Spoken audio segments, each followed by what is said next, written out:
What's up, everybody? Welcome back to another episode of the Creative Rise Podcast. So glad you are here with us today. We are not in our studio. We are in a basement.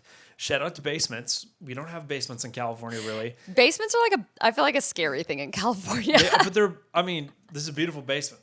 I love basements. It's so I'm a big different in fan of Canada. basements. You have to have basements. In Canada, everybody has basements, and we love basements. There's nothing better than hanging out in a basement. And that's like what murderers say in California. Yeah, I feel like so much of my life has come from basement. I grew up in a basement. Like, I was the oldest of three kids, so my sisters were upstairs in two bedrooms. I was downstairs in a basement Just bedroom. a basement boy. I built my business from a basement. I don't know, basements. It's truly redeeming the I lived in mom's basement for you. Yeah. Heck you yeah. built a great business. So if you're in Heck mom's yeah. basement right now in Canada, we feel you. It's actually a great space. Or if you're an anomaly and you have a basement in California, like us, we do have a basement in California in our own house, but it's not the type of basement it gives you wanna murder hang in. vibes. Yeah, it looks It's like not someone's good. been murdered down there. It's more like a cold cellar. It's weird. Yeah, it's weird. It Anyways. was built in 1930, so it's like Canada really basements weird. are cool. Canada So we're basements glad are to be great. coming We are in a at you basement from right here. now. We are currently back home in Canada visiting family. If you're new to the show, I'm originally from Canada, moved to the U.S. to marry Christy. We live in California now. We're back up in Canada visiting family, which we do a lot in the summertime. And we were just on a walk today, and we were talking about what do creatives really want right now? Like, what are the things that we are hearing? What do we want in our own careers? And then what are the things that we're hearing creatives talk about, and a lot of people that we're talking to or that we're just seeing and that we're around, stability is the big word. You know, we're in, I don't want to say like turbulent economic times, but it sure can feel like that. It feels Yeah. like the economy is really strong, and then it's like, oh gosh, it's too strong, so we got to crank rates up. Everything in life gets more expensive. Wait, the economy's getting worse. People don't have money. Like yeah. People aren't hiring people. You know, Yeah. people aren't getting hired as much anymore. People are saying, hey, you know, I'm not selling this much of my wedding package anymore. This package doesn't get bought. Things just feel a little bit unstable. And so I think a lot of creatives want stability. And we were talking about that. What has given us stability in our own careers as a photographer, filmmaker, brand strategist, and as a brand strategist, photographer? What could we do? So we decided we'd make a podcast about it today. But before we do, quick couple shout outs. We've had a lot of fun. The Creative Rise community has been awesome. Just for anybody who doesn't know what I'm talking about, we've got a thing called the Creative Rise Mastermind. It's been around since 2019. This August will be 5 years. It's a 6-week mastermind where we give you every single thing you need to build a 6-figure foundation for your business. It's the shortcut. It's the best place on the face of the internet. I believe that you can get that. Saves you so much time, energy, and more importantly, it gives you a community to do so. Graduates from that can opt into a ongoing community, what we call the Creative Rise community. We've got our own app and a bunch of other cool stuff. And there's been some cranking wins, some really good wins this week. Great wins. Yeah. So, I was gonna say, do you want to shout out the wins? But I guess I got them on my phone. So Go for it. quick couple shout outs. First shout out, big shout out to Soraya. Soraya has just quit her job, gone full time, which is like the goal for everybody. She just quit her job and went full time. This is what she just says. At the beginning of the year, she made a post about this. At the beginning of the year, I had 2 goals. The first one was to go full time with my business. The second one was to purchase my first car. Since completing both the mastermind, I have accomplished both. Quitting my job and went full time a month ago, probably one of the most successful months I've ever had in my business. Earned 4 times more than what I was making at my previous job. Because of this, I purchased my first car 3 days ago, and she's a beauty. Forever grateful for the mastermind and for this community that encourages me to keep going, seeing everybody else win. She's a phenomenal photographer. Yes. She's got such a cool style, such a great style. She's from Jersey. She then posted a couple days later, hit 8K this month, which is huge for me. Second month of quitting my job. Excited, does not describe this feeling. So shout out to you, Soraya. That's amazing. Yes. Shout out to Owen Rossi, ringing the bell on a $10,500 deal that just came through. He said this came from a 1-month test run that he did a couple months back that they were super stoked on. They eventually hired him on for a 3-month retainer of $3,500 per month. Keep that in mind. We're going to be talking about that a little bit more on today's show. Haley Zumkeller booked a massive wedding. I think we talked about that on last week's episode. Kenna hit $5,000 this month, her first 5K month, which is great. Sorry, not her first 5K month, but a solid 5K month, which is so cool. A mix of branding, couples, and families. Excited for next month. Go Kenna. Shout out to you. Avery, this is huge too. We'll wrap up on this one. Avery says, cannot believe this is real. Today I put in my 2 weeks at the day job I've been working full time, baby. Come on, let's go. Let's so go. shout out to you, Avery. Girls, man, The girls are The girls are bringing it ringing the bell. in. It's amazing. They've got great wins this past week. So let's talk about it. Yeah. Let's talk about where a lot of these wins are coming from people, and let's talk about that instability, the instability that we feel like the creative community is experiencing. Yeah. And you said something on our walk an hour ago that I thought was really good. You said it's cooler to make money from unsexy clients than to not make any money from the sexy ones by going after the sexy ones and not making any money. What do you mean by that? Yeah, well, when we were talking, I just keep thinking, because I've been in this place, and I know Joey's been in this place, and we've watched hundreds of creatives be in this place where they're like, I really just want to work with this one outdoors brand, or I really want to work with this one type of client, or I really, really want to work with this thing because it's a part of their hobbies, right? It's like they love the outdoors, so they want to work with a, exclusive outdoors brand. They have something in their mind where they're like, this is what I want to do. This is who I want to work with. And while I think that's amazing, I think sometimes we can get caught in this like, okay, that's really cool to pursue that. However, it actually is cooler to be making money with unsexy clients than it is to be broke with a sexy client, if that's right? the only thing you're pursuing, you're probably in trouble. Like I can't You're tell you how probably in many trouble. times people have come into the mastermind or just in the DMs with people that we don't really know. And they say, man, I just want to work with Patagonia. Yeah. I just want to work with North Face. Now the new one, I just want to work with Arc'teryx, right? And as Christy said, well, that is advantageous. And we have worked with some of these big brands, and we have a ton of people in our community now that have worked with some of these big brands. It's advantageous, but if that's the only thing you're pursuing, you might be pursuing that for a couple of years because it can take some time to get there. Yeah.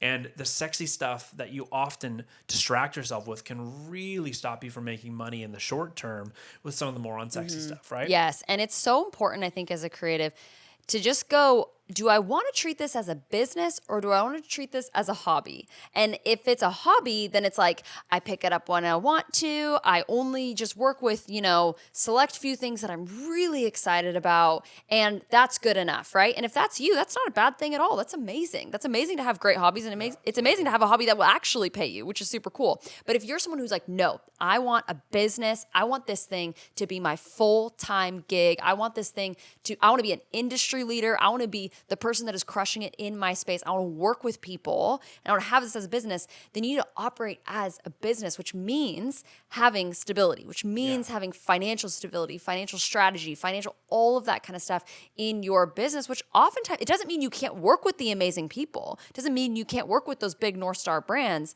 but it means that you might also have to do some things that maybe isn't the sexiest thing ever, right? It might just be, hey, I want that recurring revenue to give me that stability. So then I can go and actually work with those people. That way I can have time to actually go and pitch those types of brands. And I'm not stressed and strapped trying to make that one brand happen, right? And I think it can turn into such a cool business when you start going, you know what can I actually focus on and do that will give me the freedom to be able to pursue what I want to do. And let's shout out a couple people who have done this. I think that will be inspiring for people to be able to go, hey, let me picture what does this actually look like? And specifically when it comes to recurring. Totally. So, I mean, we could list dozens and dozens and dozens of people here, but just to list a few that we think have done a really great job of not only focusing on recurring models in their business, but really the bigger picture is they're focusing on building a business. Yeah. And again, a business is something where you have clients that are coming back to you and back to you and back. Like, I don't like saying this because it sounds like a blanket statement that is kind of directed at specifically the wedding industry. But it is somewhat true. It's if your clients never come back to you, they're not recurring, you're not really running so much of a business. You're more running like a hustle. And that's a really black and white blanket statement. It's not fully true because there are, sections of the creative industry, like the wedding industry and stuff, where you are completely running a legit business. It is just more of a one-off style business, but it is a much harder hustle style business than something where you can work really hard for a client and they continue to come back every month and every month and every month or every quarter. Yeah. So, these are a couple of people that I think we're going to shout out based on they have decided, I want a business. I want a business to pay for my retirement. I want a business to buy me a house. I want a business to buy me cars. Just like Soraya had said, first month going full time, she's already bought her own car because her business is doing so well. I want a business to pay for vacations, a business to maybe even retire your parents, whatever this is going to be. If you want those things, you have to change probably what you're doing right now. Like, most people are not operating in the business model that actually will allow them to do those things. So these are a couple of people that have decided, they've looked at their future, they've looked at their situation, and they've created some vision for where they are. And they went, I actually want a business, not a little hustle or a paid hobby, but a business. So shout out to Big and Carrie Ann. They're killing it right now. Mig was in round 3 of the Creative Rise Mastermind with Carrie Ann, and they've been to a bunch of the Inner Circle events that we've run, retreats we've run. They are killing it. They're doing multiple 6 figures. They are running a content agency and management company. So they are running all the photo and video design content for a lot of their clients. And then they're also having a recurring model in there where they're managing their social media for everybody, for all those clients. So they are the go-to, like, all-in-one team. They're based up in Canada, in Ontario. They are the perfect all-in-one team. If you do not have your own marketing agency, your own marketing team inside of your business, you can hire them as basically what do they call themselves again? I can't remember what they call themselves. They're like, we helped them come up with it too.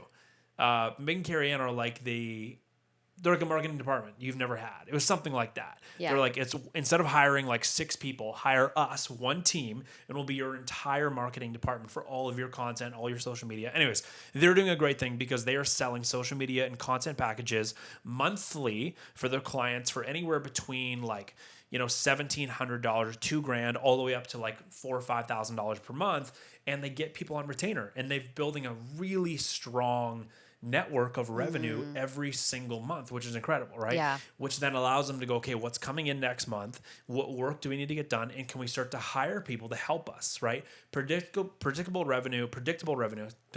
Started on that 3 times. Predictable revenue creates a game plan and a map where you can start to fill in some of the blanks with people that you need in order for your life to be much easier and your business to be better. Yeah. So shout out to Meg and Carrie. They're doing a great job doing that. Totally. That's a good example of a more recurring model, a serious business model, right? The second one, another person we'll shout out, Peter Vanderwall. He's been on the podcast. So have Meg and Carrie. But Peter was in round 8, I believe. I think round 8 of the Creative Res Mastermind, round 7 or 8. And Peter, when he came in, was a filmmaker. He was doing wedding videos, and he was starting to do some brand videos, some commercial work, kind of like some agency style work.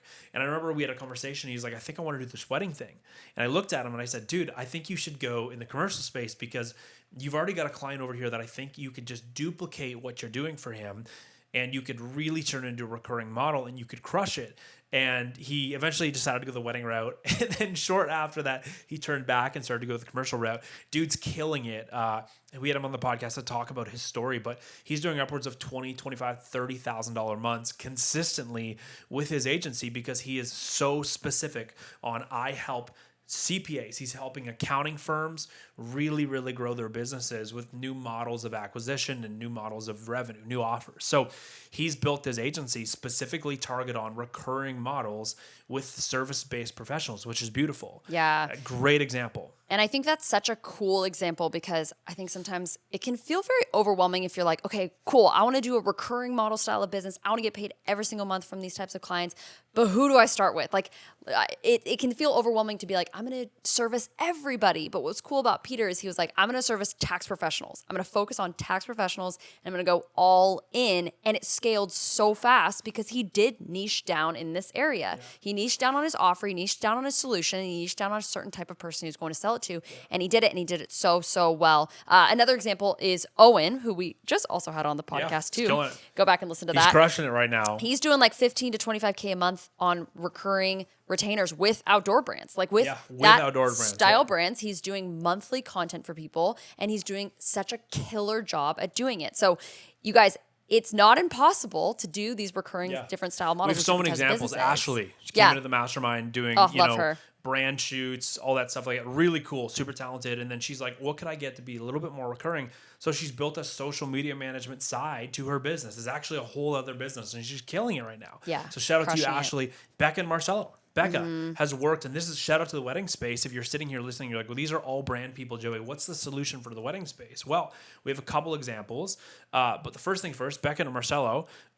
Becca built an amazing business working with actual bridal brands. She had a bridal brand on retainer every month. She was shooting content to fill their social calendar. She's from the wedding space. So she's like, how do I get recurring revenue inside of the wedding space? Well, I shoot for bridal brands, right? Yeah. No one knows Yeah. how to shoot dresses better than wedding photographers. Yet a lot of the wedding photographers aren't pitching these bridal brands or just wedding industry brands in general on helping them with all of their content to get recurring revenue every month. So that's another example.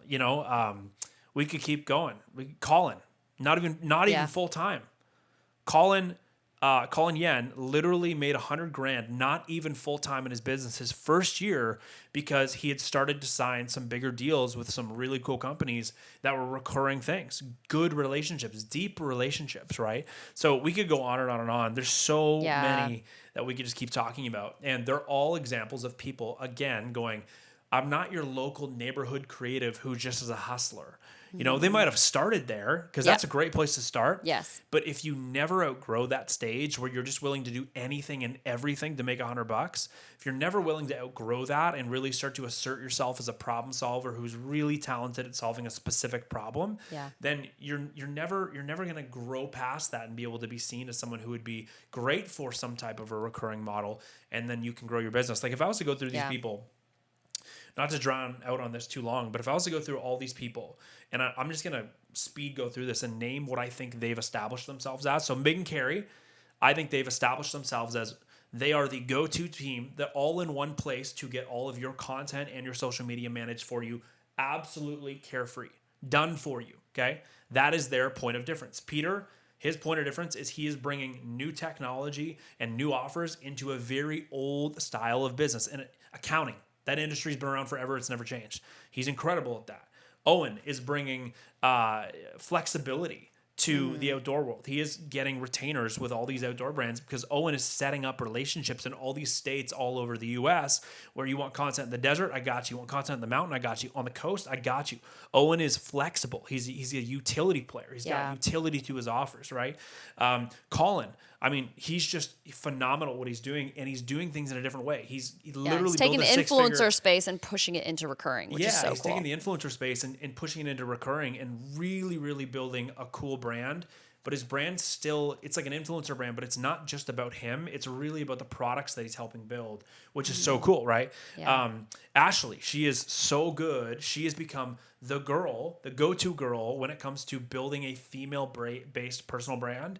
Yeah. And if you're an entrepreneur in any space, like a fitness entrepreneur in the female space, she is the perfect girl to help with all your content because she's dialed that in, right? Yeah. Becca and Marcelo, they have become people who really, really understand. They're like, we're not your neighborhood creative, but what we are is we're phenomenal at taking your vision for your brand and helping curate that through real media, whether it's design, it's photo, whether it's video, or it's even building a website. Yeah. They can do everything, right? These are not your typical neighborhood creatives. They all started there the same way I started there, you started there. But at some point, they hit the point where they said, hey, this is not just a paid hobby. I need to become someone that is known for something, and I need to really, really dial in what I want to be known for and then look to see if there is a recurring model inside of that, which is so important. So important. So what's another way, just real quick on the wedding side, that before we move on? Yeah. Where's another space that you can add some recurring revenue as a wedding person? Because we're talking a lot about brands.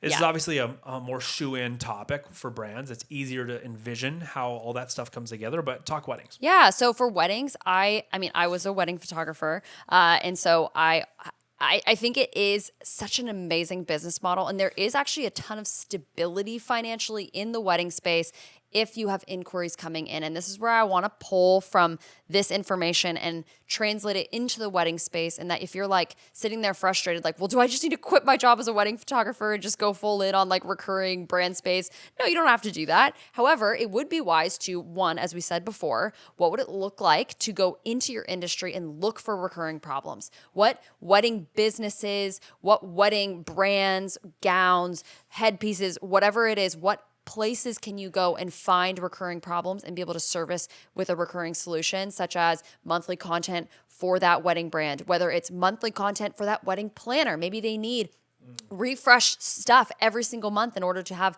social content to be able to put out there to attract more brides. Like Which they do. Absolutely. And so where can you look for those recurring models on a more commercial side within your industry? But then also the whole point of recurring is stability, financial stability. So how can you create recurring marketing models? How can you get more inquiries that feel almost like recurring, right, in your business, where you can go, hey, you know what, I'm on a preferred list with this venue. They will always be putting me in their, new client guides. And so people will be reaching out to me through that. My personal favorite is wedding planners. Those are the people that are talking with their brides about who to hire. If you can create really amazing relationships with those types of planners, that's how I got so many of my incredible weddings that were outside of where I lived, was from wedding planners. If you can create some of those really great recurring style relationships, they are sending you more and more inquiries, hopefully very consistently. So what are ways in marketing that you can actually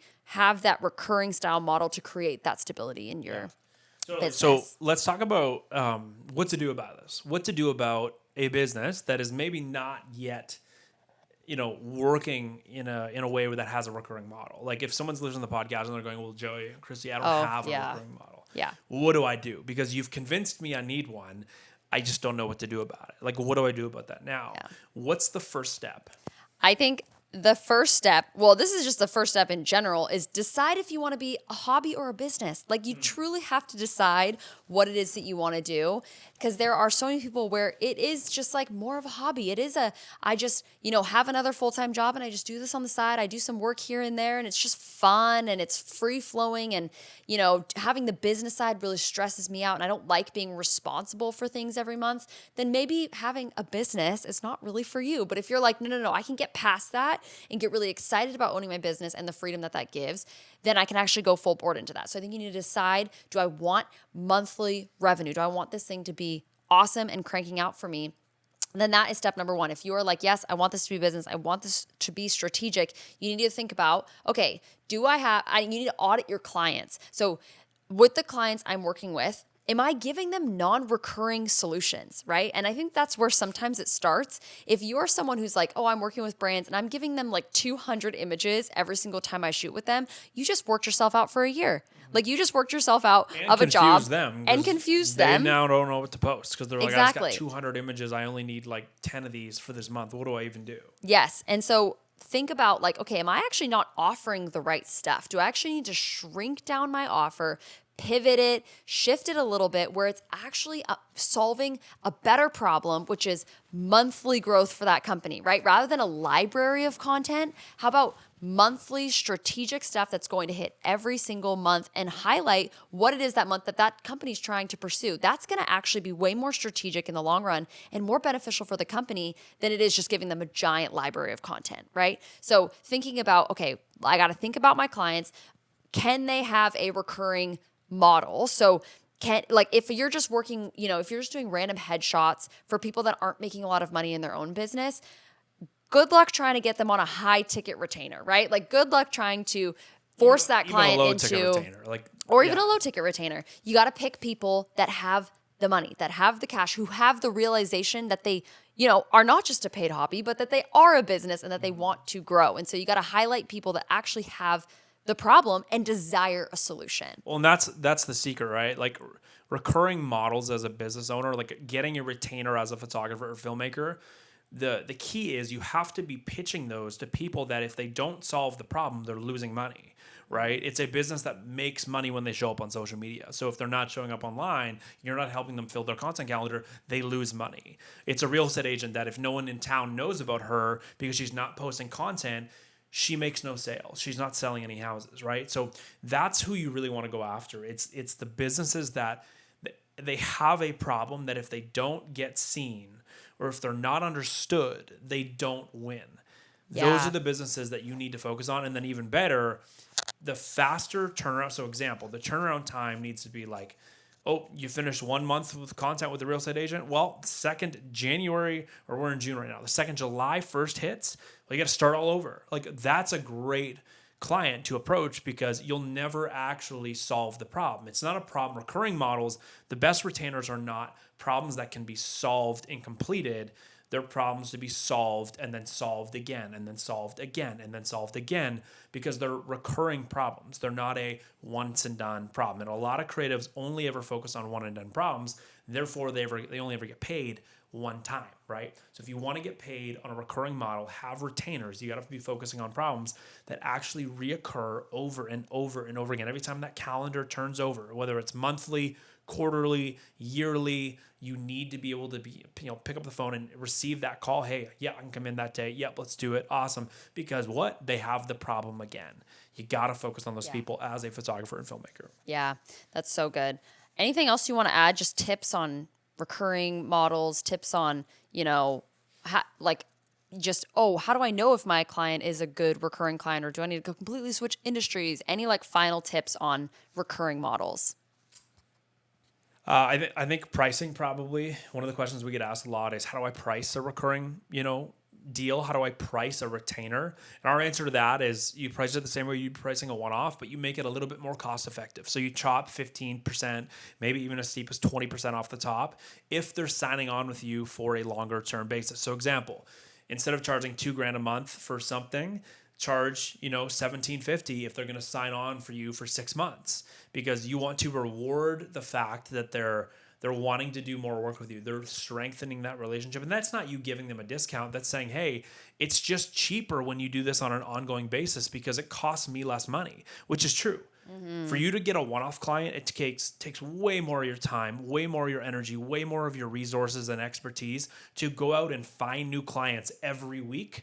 Where if you have a recurring client, every month they just keep coming and paying you. You no longer have to do any more marketing and sales to acquire that client. Yet you're getting paid 12 times throughout the year. So it's like 12 clients in one, yet you only had to do the marketing in sales to get one of those clients. So you're actually saving money when you work with recurring clients because you're saving your own time of not having to constantly be out there selling new people. So making your retainer packages cost effective makes a ton of sense. A lot of people say, well, I don't want to discount them. I don't want to make them cheaper, but it's like, it's so much better to give something to somebody at a cost-effective rate, which makes them want to stay on and sign for 12 months, and you make so much more money in the long run. So just a quick thought on that when it comes to retainer models and how you price them is make them, the keyword is not cheaper, the keyword is cost-effective. Mm-hmm. Hey, I want to make this cost-effective for you. If you sign on for 3 months or more, here's where the price goes. It goes from $2,000 to $1,750 or $1,800 or whatever it's going to be. Yeah. But the word is cost-effective. And that's a really great way to transition a non-recurring client into a recurring client is by, again, giving it a cost-effective approach, but then also make sure when you're pitching this, it is not about you, right? It's not about you wanting more work from them. It's about you delivering a solution that's going to get them closer to their goals faster with more stability, right? So when you're pitching this type of stuff, don't make it about you wanting a recurring model or like, hey, I think we should work together more. It's about, hey, I know this is where you want to go and this is what's going to get you there faster, which I think is going to be really helpful when it comes to transitioning one-offs into recurring, which you should absolutely do if you have one-off clients. Go back and circle back and go, hey, how can I pitch a recurring model to this client since they're already warm with you, they already know you? It's a great tip. So if you are someone who's like, man, I want this to be a business. Like I'm getting stoked when I hear about Owen and Mig and Carrie Ann and Ashley and Becca and Marcelo. Like these are my people. This is where I want to be. This is the type of business that I want. We're here for you. That's why we have this weekly podcast to help give you tips, tricks, all of that kind of stuff to be able to build a business that is like that. We also share stuff on social media all the time.